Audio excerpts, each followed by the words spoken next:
شروع اللہ کے نام سے جو بڑا مہربان نہایت رحم والا ہے۔ اس حالت میں دن گزر رہے تھے اور ملک شام میں کفر سر اٹھا رہا تھا، پھل پھول رہا تھا۔ زیادہ زور لبنان کے علاقہ جات میں تھا، وہاں نئے سرے سے بتوں کی پوجا شروع ہو گئی تھی۔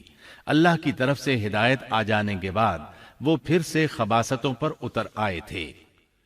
ان حالات میں بعلبک شہر میں بنی اسرائیل کا ایک ایسا گروہ ظاہر ہوا جنہوں نے ایک بت ایجاد کیا، اس کا نام بعل رکھا۔ اسی کے نام پر شہر کا نام بعلبک ہے۔ اللہ تعالیٰ نے ان کی طرف معزز پیغمبر الیاس علیہ السلام کو مبعوث فرمایا۔ آپ کا سلسلہ نسب یوں ہے: الیاس بن یاسین بن فنحاس بن ایزار بن ہارون علیہ السلام۔ اللہ تعالیٰ سورۃ الصافات آیات 123 تا 132 میں ان کا تذکرہ یوں فرماتے ہیں: اور بے شک الیاس بھی پیغمبروں میں سے تھے، جبکہ انہوں نے اپنی قوم سے فرمایا کہ تم اللہ سے نہیں ڈرتے، کیا تم بعل نامی بت کو پکارتے ہو اور سب سے بہتر خالق کو چھوڑ دیتے ہو، اللہ جو تمہارا اور تمہارے اگلے تمام باپ دادوں کا رب ہے۔ لیکن قوم نے انہیں جھٹلایا، پس وہ ضرور عذاب میں حاضر کیے جائیں گے، سوائے اللہ کے مخلص بندوں کے۔ ہم نے الیاس کا ذکر خیر پچھلوں میں بھی باقی رکھا کہ الیاس پر سلام ہو، ہم نیکی کرنے والوں کو اسی طرح بدلہ دیتے ہیں، بے شک وہ ہمارے ایماندار بندوں میں سے تھا۔ قرآن مجید میں ان کا نام الیاس بتایا ہے۔ انجیل یوحنا میں ان کو ایلیا نبی کہا گیا ہے۔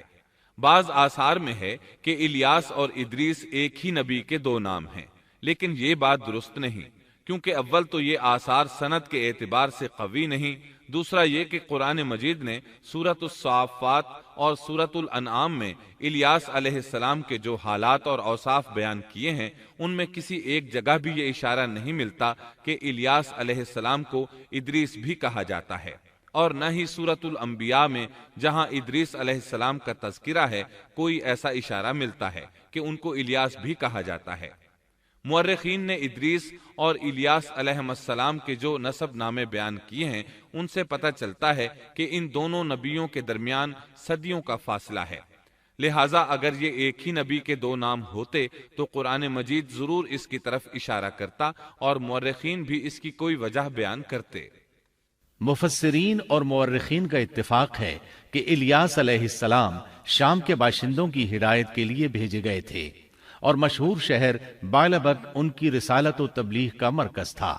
الیاس علیہ السلام کی قوم مشہور بت بعل کی پرستار تھی اور توحید سے بیزار اور شرک و کفر میں مبتلا تھی۔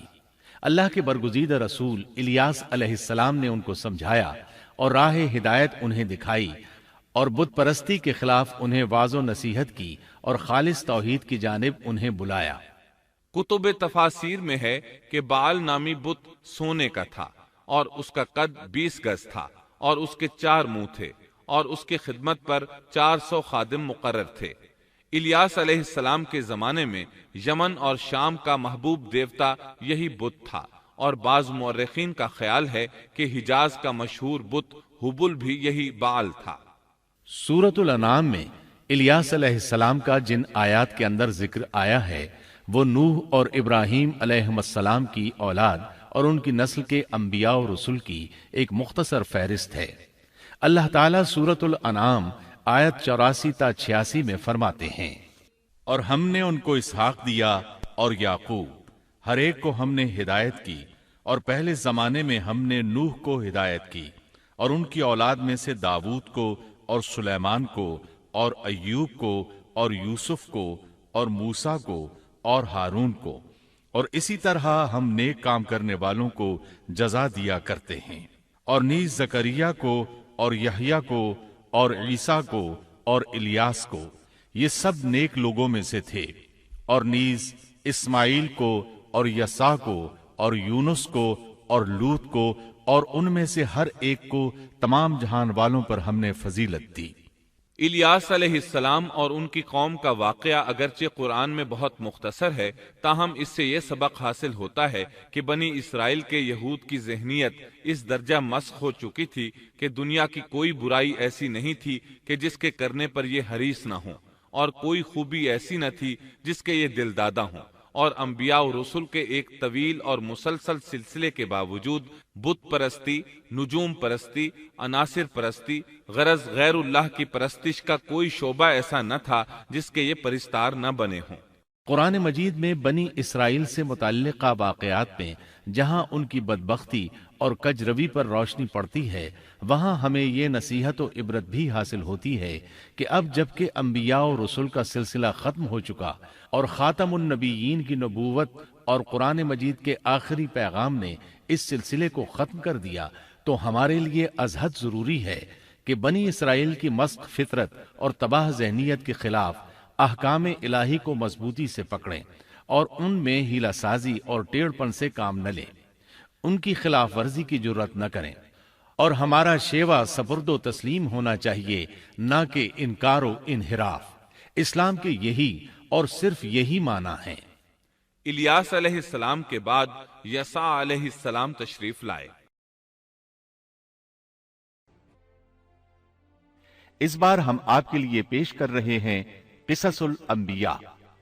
قرآن کریم کے یہ قصص لطف اندوز ہونے کے لیے ہرگز نہیں سنائے گئے، بلکہ ان سے تو بنی نوع انسان کو سیدھا راستہ دکھانا مقصود ہے۔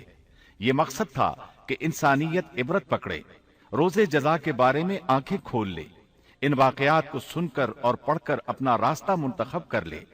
گزشتہ انبیاء کی امتیں جو بھیانک جرائم کرتی رہی ہیں، ان سے اپنا دامن بچا لے۔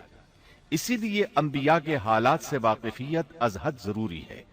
جب تک ہم انبیاء کے واقعات سے روشناس نہیں ہو جاتے، اس وقت تک قرآن مجید تک مکمل رسائی حاصل نہیں کر سکتے۔ ان واقعات سے رہنمائی حاصل کرنے سے ایک مقصد یہ بھی ہے کہ دعوت اللہ کا راستہ معلوم ہو جائے، لوگوں کو اللہ کی طرف بلانے کا ڈھنگ ہمیں آ جائے۔ اللہ کرے ہم بھی ان لوگوں میں شامل ہو جائیں جو اللہ کی طرف دعوت دیتے ہیں، ہم بھی نیکی کا حکم کرنے اور برائی سے روکنے والے بن جائیں۔ امر بالمعروف اور نہی عن المنکر کے صحیح راستے پر چلنا اس وقت تک ممکن نہیں جب تک کہ ہمارے سامنے کوئی ایسا نمونہ موجود نہ ہو جس کے مطابق ہم اپنے آپ کو چلا سکیں۔ اور صاف ظاہر ہے سب سے عظیم اور بے مثال نمونہ نبی اکرم صلی اللہ علیہ وسلم کی مبارک شخصیت ہے، جیسا کہ اللہ تعالیٰ فرماتے ہیں، یقیناً تمہارے لیے رسول اللہ کی زندگی بہترین نمونہ ہے۔ رسول اکرم صلی اللہ علیہ وسلم کے بعد سب سے نمایاں مثال اور نمونہ باقی تمام انبیاء کرام ہیں، پھر صحابہ کرام اور صالح لوگ بھی نمونہ ہیں۔ انبیاء کرام کے واقعات قرآن کریم کے ذریعے ہم تک پہنچے ہیں۔ اسی طرح نبی کریم صلی اللہ علیہ وسلم کی سیرت مبارکہ اور آپ کی احادیث مبارکہ سے بھی ہمیں ان کے حالات اور واقعات معلوم ہوئے۔ Thanks for watching. Don't forget to like, comment, share and subscribe to